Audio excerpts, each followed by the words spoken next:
Hello and welcome back to another League Cup recap. This time around, no hand cam, unfortunately, just because I think it's pretty important because not only do I want to recap my League Cup that just happened over this weekend, but also the Henry Chao Gardevoir inspiration for everything, right? So I took pretty much the exact same list as Henry Chao did. I did switch out one Morty's Conviction for one Boss's Order, but first things first, so let's go over the actual deck list and then I'll go over my thoughts and also why I think, I don't want to disrespect Henry Chao, but why I think that Gardevoir might not be as good as you think. Yes, it won the regionals, but there's more to it than that, right? Aside from just being Henry Chao being good at the game. But first though, for the deck list, 3 Ralts, 2 Kirlia, 2 Gardevoir. You play a lot less Ralts and Kirlia because realistically, all these are an ends to a mean. They're just here to get your Gardevoir out. They don't do anything, of course, because we lost Refinement Kirlia. Then we have 2 Munkidori. Unfortunately, you can't play 3 because we do need to squeeze in some consistency cards in the form of Zorua and Zoroark. These are our new consistent draw engine, right? It's essentially Refinement Kirlia, but just a little bit more expensive. So you might be thinking, why is it a very strange ordering of 1-2? Don't you normally want the baby to be a bit bulkier? Especially because your thought is, what if you prize a Zorua? Here's the thing though, if you prize a Zorua, which means that you don't get this trade, refinement, stuff like that, it's honestly speaking not the end of the world. You can still win the game without trade. Gardevoir as a whole is still a deck where once you are set up, once you get that board of Gardevoir, like plus a Kirlia, plus Munkidoris, plus your Drifloon Screamtail, you're fine. You don't really need more from that. Obviously, it is nice to have the refinement to see more cards, to get more like your bigger plays of, oh, I have my Counter Catcher now, I have my Earthen Vessel now, I have my Ultra Balls and whatnot, and stuff like that. Which, again, it does suck that you can't do that anymore. A big thing is, beforehand, you can string together these crazy plays of Turo, Night Stretcher, Counter Catcher, because of the fact that you would see like 6 cards per turn. Now you're only really seeing at most 3, maybe 5 new cards per turn if you got knocked out with Fez. But coming back to it, if you prize a Zorua, that's fine. If you prize, like let's say we do 2-1, and you prize a Zoroark, and you start with a Zorua in your opening hand, and then you have to bench it down. You now have a Zorua in play, which will be doing absolutely nothing for the game until you draw this Zoroark off the prizes. And having a Pokemon on your bench which is doing nothing is very bad, which we'll get to in a moment. But as always, bench space is limited with Gardevoir. That's why you didn't mind it beforehand, because you could, you spam 3 Kirlias on the bench because it's fine. They're drawing you cards. Otherwise, for your attackers, 1 of Drifloon, 1 of Screamtail, 1 of Clefairy, 1 of Mew, and of course, then for your draw as well, Fezandipiti, and the star of the show, Budew, to buy you some more turns. Another big loss for Gardevoir is the loss of Hisui and Heavy Ball. I cannot tell you, well, I will tell you, the number of games where I lose just because, oh, Drifloon is in the prizes, oh, Screamtail is in the prizes, oh, you go up against Dragapult, say goodbye to Lillie's Clefairy, and now you have no way of getting them out of there. That is sort of the downside of playing these one-offs. The nice thing about Gardevoir is, sure, if Drifloon is prized in a matchup where you might need it, there's probably an alternative way that you can get a knockout. Say maybe with Screamtail instead. Then though, we move on to the supporters. So for Iono is great, just hand disruption in general is so good, especially with how many other, not only does it get you new cards, it also might disrupt your opponent. Then you have Professor's Research, a very destructive supporter in that you have to discard your hand to draw 7, which sometimes is good because that might discard you those energies that you need, and also it gets you a lot of new cards. I mean, heck, Henry Chao won because of a Professor's Research, right? Discarding 2 energy and then drawing his Ultra Ball Candy Night Stretcher. A somewhat less destructive card is Morty's Conviction. Pretty much every single deck wants to go wide on their bench, right? And have a lot of Pokemon. 2 Professor Turos, because as always, if your Gardevoir does get punched, you can always pick it back up. And most importantly as well, a Turo for your Zoroark, because it has 2 retreat costs. So if it gets stuck in the active, this is a way to get it out of there. And then 1 Jacq, which gets you 2 evolution Pokemon. This is great. It can get you 2 Kirlias maybe. It can get you Kirlia Gardevoir if you want to take the turns to set up.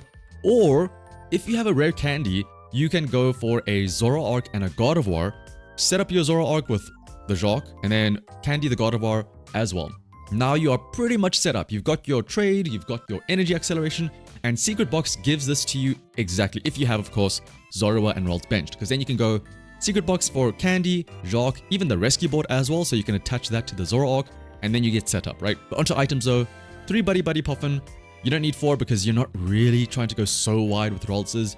Then you have 2 Nest Ball, 2 Ultra Ball, 2 Earthen Vessel, 2 Candy, 2 Counter Catcher, and then your recovery cards are your 2 Night Stretcher and Super Rod. Honestly, not that different from regular Guardi. But I will say, more than ever, you really want to make sure that you are taking note of these recovery cards. If they are prized, take note of them. If you're discarding them, take note of them. You no longer have the benefit of being able to Kirlia refinement and fine-tune and say, oh, I'm going to throw away this Buddy-Buddy Poffin specifically because I no longer need it. Now, depending on what you're using, let's say you're using research, there's going to be a point where you have to discard, say, your Fezandipiti, a Clefairy. Maybe you have to discard or Screamtail or something like that to see more cards. So you want to be sure that you can Super Rod these back in.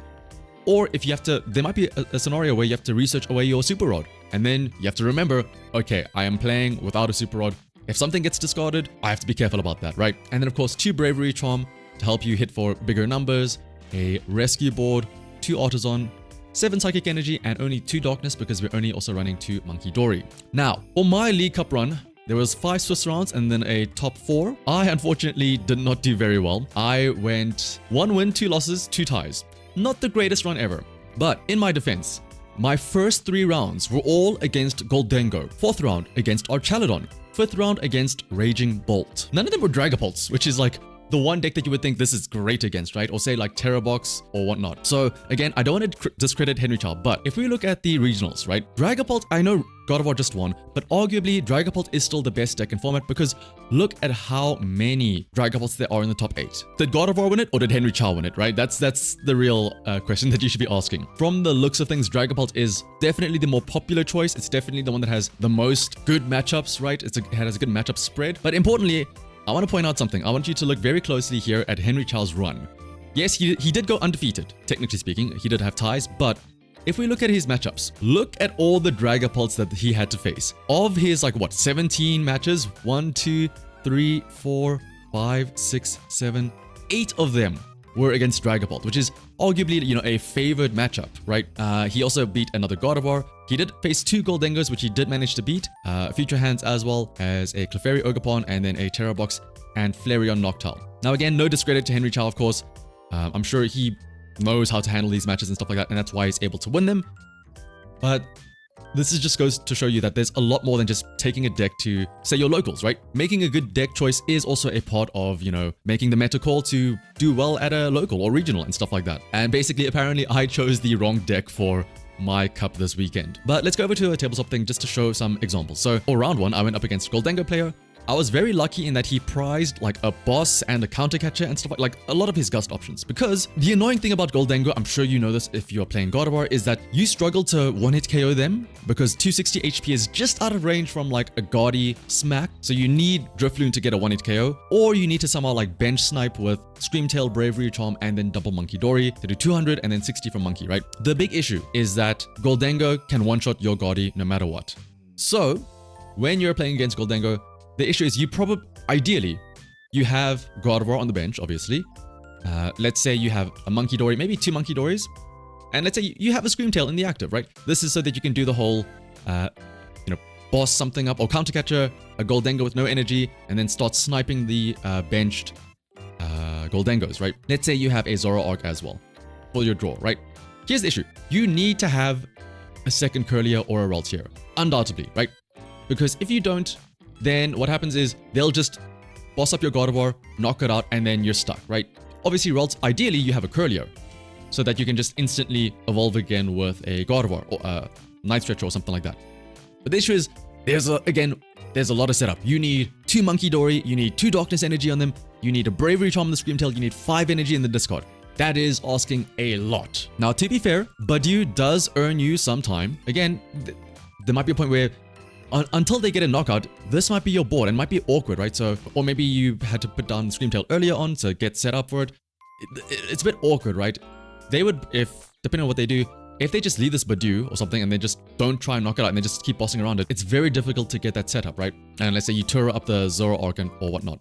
Thankfully though, like I said, I was able to win game 1 of round 1 against Gholdengo because I was able to start sniping around. And he did obviously do the thing where gusts up Gardevoir, knocks it out, but he did have another boss and like another counter catcher or whatever in the prizes. So eventually when I was able to reestablish my board, he was not able to boss up my Gardevoir. He was able to boss up the Zoroark, but that wasn't enough, right? Because I still had the energy acceleration to then do the same thing of attach a bunch of energy to Gardevoir, retreat it out, and then do 60 with Munkidori, and then 100 with Screamtail to knock out. And then game 2 came around and it went to time, and so I won that matchup. Another issue, quote unquote, with Gardevoir is it's slow. More so, it's slower because of how long you have to sit behind Budew to hope to get those cards, right? Because it's a lot less consistent. So you're going to be sitting behind Budew using Itchy Pollen a lot more, which means games may take a little bit longer. Every single match I played today was best of 2 essentially. We never resolved a game 3. Or at worst, we went to time game 2. Round 2, and I go up against one of my good friends. And I knew he was playing Gholdengo, and I cheekily said, don't you just want to ID? And he said, nah, let's play it out. I was like, okay, fine. Boy, oh boy, game 1 of that. Honestly, coming back to time, as Gardevoir, you should just in general, not just Gardevoir, learn when to scoop. Learn when, if in game 1 you are behind and you realize I cannot win this, just scoop, go game 2, hope you win that really quickly, and then hope you can quickly pound out a game 3. Because if you take long in game 1 and you lose that, your best bet is a tie, and a tie is not really that great, right? But in game 1, can I put this? I can't even put it here. But I prized 5 of my 7 Psychic Energy. Honestly, once I did that, I should have scooped. It's not as bad as prizing double Gardevoir, but it's still pretty bad. The only thing was, I was playing it out just to see, okay, let's see what happens, right? Because my friend, he opened with Fezandipiti in the active, and I was thinking, hey, hang on. There's 2 Psychic Energy, 2 Darkness Energy. That is just enough to get an attack off with Gardevoir and like do a Munkidori ping with 30. It is the exact amount to knock out this Fezandipiti. Maybe I can somehow get a donk. And then he does his prize check, and he also starts laughing because he also has horrible prizes. He prized 3 Gimme Ghoul. Now, and bear in mind, he was playing like, so at that point I was like, okay, hang on. He's also bricking really badly. If I can get a lead and like get up this Gardevoir and start taking knockouts, I'm guaranteed to draw energy at least, so I'm guaranteed to get those, right? So, you know, I did the classic, set up Budew, set up a Gardevoir, and then put down a Munkidori. I was able to get Zoroark, everything. I had a Screamtail.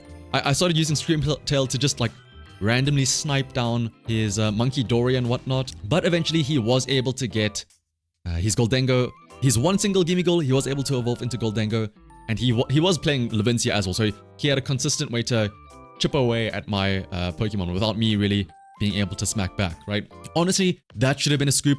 As soon as I saw my prizes, we should have gone to game 2. But he was my good friend, and we were like, this is really funny. We're both bricking at least. If it was one-sided, yeah, it was a scoop, but it was honestly just a very interesting match of both of our decks to see how do you navigate this, right? Then I go up against another Gholdengo, this time Gholdengo with Dunsparce. Game 1 comes around, and I lost this game 1 because similar thing. Gardevoir on the bench, Zoroark on the bench. I had a Munkidori. I had a Budew because I was using that the entire time. I had a Ralts, and I think I had another Munkidori probably. Or I had a Fez because I was getting knocked out. So I was like, oh, let me draw cards, right? Again, very full board, right? And eventually I think he knocks out one of my Raltses. I do the thing of using a Screamtail or Drifloon. I was KOing stuff with one of my prizes, right? Sniping them on the bench and whatnot. Everything was good. Everything was great. Eventually, it gets to a point where I realized, okay, hang on. I've spread some damage around. I've done some shenanigans. I can probably get a KO here somewhere, right? Because I think he knocked out a Screamtail, and I had a Drifloon. I did not have a Bravery Charm, though. I did have a Drifloon. So I could attach like 3 energy onto it, so it takes 60 damage, so I do 180. And I had pre-prepared with Munkidori some damage across. But again, you'll notice very dangerously, I don't have a second backup Gardevoir. So what I had, and because Budew is here, it's not doing much, I had to use Professor Turo scenario to pick up Budew and then place down a Ralts. Drifloon gets a knockout. I'm down to 2 prize cards left. He's still on like 3 prize cards left, I think. But then what does he do? Bosses up Gardevoir, knocks it out one time. And I'm like, okay. Unfortunately, because Drifloon didn't have a Bravery Charm, like I wasn't in that setup where it's checkmate of, oh, you knock out Gardevoir, Drifloon just gets return KO. But I did draw into a Bravery Charm on the next turn, thanks to, you know, all the Fez plus Zoroark and stuff like that. The only issue was I had a Gardevoir in hand as well. I had Gardevoir, I had Bravery Charm. There was plenty of energy in the discard, and there was already like 3 out onto the Drifloon. All I needed was Rare Candy. Draw 3 from Fezandipiti, draw 2 from Zoroark, no Rare Candy, and unfortunately that was a loss for me. Again, it's just like, because I wasn't focused on getting out the Kirlia earlier on, you know, like I said, bench space becomes a bit of an issue, and so that is a bit of a downfall, right? Game 2 comes around, and I know like, okay, I can still try and win this, you know, I can still go for a tie. Unfortunately, we do go down to time, but he even asked me like, are you able to, like, on turn 0, he asked me, can you get 6 prizes in like 2 turns? And I'm like, yeah, I can. I'm that guy. Especially because he was using his Dunsparce EX in the active. Like he evolved it, I think, to smack out a Budew because I was item locking him, which let me stack up a lot of damage with like a Gardevoir punch. So I had Double Monkey on the bench. I had Zoroark. I had Gardevoir in the active. I think I had a Screamtail as well because I was trying to do some sniping. I did not have Drifloon. I'll tell you why, because Drifloon was in the prizes. This is very important. I had a Kirlia because again, PTSD from the last match, I need to make sure I have a Kirlia ready, and then I need to have Screamtail ready to snipe stuff, right? So I smack the Dunsparce and I start moving damage counters across to it. He tries to smack me back with into the Gardevoir, which only does like 120, and I'm like, cool, you just gave me a bunch of damage to play with Munkidoris. That's great. Thanks to like the damage that I set up before turn 0, on my turn 0, I was able to then retreat into Screamtail, Munkidori 30 damage onto the Dunsparce, knockout, 2 prizes. Munkidori another 30 damage from Gardevoir onto the Goldengo, which I had pre-prepped as well, so that was also at 60 damage. Because remember earlier on the previous turn, I smacked with Gardevoir, so when I attached 60 onto here, I put 30 onto Goldengo, 30 onto the Dunsparce, and then Screamtail could just knock out with a Bravery Charm to do 200 to the Goldengo. 4 prizes, cool. The only issue was, I left him now with Gimmighoul, 2 Gimmighouls. However, I had a Turo Night Stretcher in hand, but I knew all 4 were in play. They were not in my prizes, right? There were 2 prize cards left. So you could argue and say, oh, maybe he just passes and like, how do you take 2 prize cards in like 1 turn? But like, obviously I could Screamtail one of them and then triple Munkidori the other. He plays an Iono though, and I'm like, oh shit, that's the one out, right? So Iono, those go to the bottom of the deck. And then also, he decides to evolve his active Gimmighoul into Goldengo and then knock out Screamtail. And I'm like, okay, well, I still have a chance to knock out the active Goldengo, right?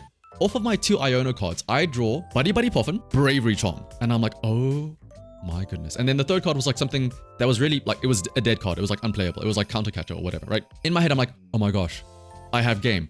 I play Buddy-Buddy Poffin. I've got plenty of energy in Discord, and I realize, oh, Drifloon is prized. So it's actually important that I play the Buddy anyway, just to shuffle the Ionos, or shuffle the Turo and Night Stretcher from the Iono. I trade. First card I draw, Turo Scenario. I'm like, oh my goodness. Second card I draw, it was something else, like a random Iono. I'm like, oh, so close. And then out of curiosity, I go, what would my next top deck have been? If like, say I had a Fezandipiti, the very next card, Night Stretcher, which would have gotten me the whole, you know, triple Munkidori to do 90 damage onto Goldengo and then smack with Miracle Force. So again, that's just a tale of, you know, bench space really screwing you over in Gardevoir. Because again, a lone Gardevoir is not good enough, right? Against Dragapult, like again, I don't want to, you know, talk bad about Henry Chao, but against Dragapult, you could argue a lone Guardi is a little bit better, right? Yes, they can maybe use Dusk Noir to pop you, but the benefit is, if you are using Budew, they can't instantly Dusk Noir. And also, you can have Munkidori to snipe down those Dusk Skulls because they only have 60 HP. Or you can use Screamtail to snipe down them as well, right? There's not really an active threat to Gardevoir that can come out of nowhere, right? You can see the KO on Gardevoir coming from a mile away if you see the Dusk Noirs getting prepped, right? Against Goldengo, it's just like, oh, they're just going to draw 3 cards. They're going to get Energy Search Pro, Boss's Order, boom, there goes your Gardevoir. There's no preparation for it, there's no foresight for it, there's no warning for it. So you just have to dedicate a bench slot to what is effectively speaking a quote-unquote dead card, right? This Kirlia does nothing. Even if you have this Gardevoir ready, right? Which obviously it's nice. This second Guardi does nothing for you. It's not like Goldengo where the active one draws you 2 and the bench one draws you 1. This second Gardevoir is literally just an insurance policy. That is it. But anyway, that was the Goldengo gauntlet that I had to run. Round 4, I go up against Archaludon. And here is where I should have just scooped instantly game 1. I did not see a single supporter for 7 turns. Game 2 goes a lot better because I'm actually able to play the game where I'm able to put down a Screamtail, get my Gardevoirs out. And again, now because I'm against a Archaludon player, they cannot one-shot my Gardevoir, so I'm comfortable to get a bit of a wider board out, right? I've got plenty of draw, I've got plenty of Munkidori damage to move around, I've got a Gardevoir, I'm fine. I can pull up one of his Duraludons that have no energy, that has a hefty retreat cost, and start sniping down the Dunsparces that he was playing and the other Duraludons, right? Game 3, I was, again, if I had scooped game 1, I could have won game 3 because I got set up really well and he was struggling because he started Fezandipiti and he was trying to, you know, set up his Duraludons and whatnot. But I got to a point where I was very lucky in that I had Secret Box. Secret Box got me a crazy turn to get the Zoroark, Gardevoir, plenty of energy in the discard, and a Screamtail in the active.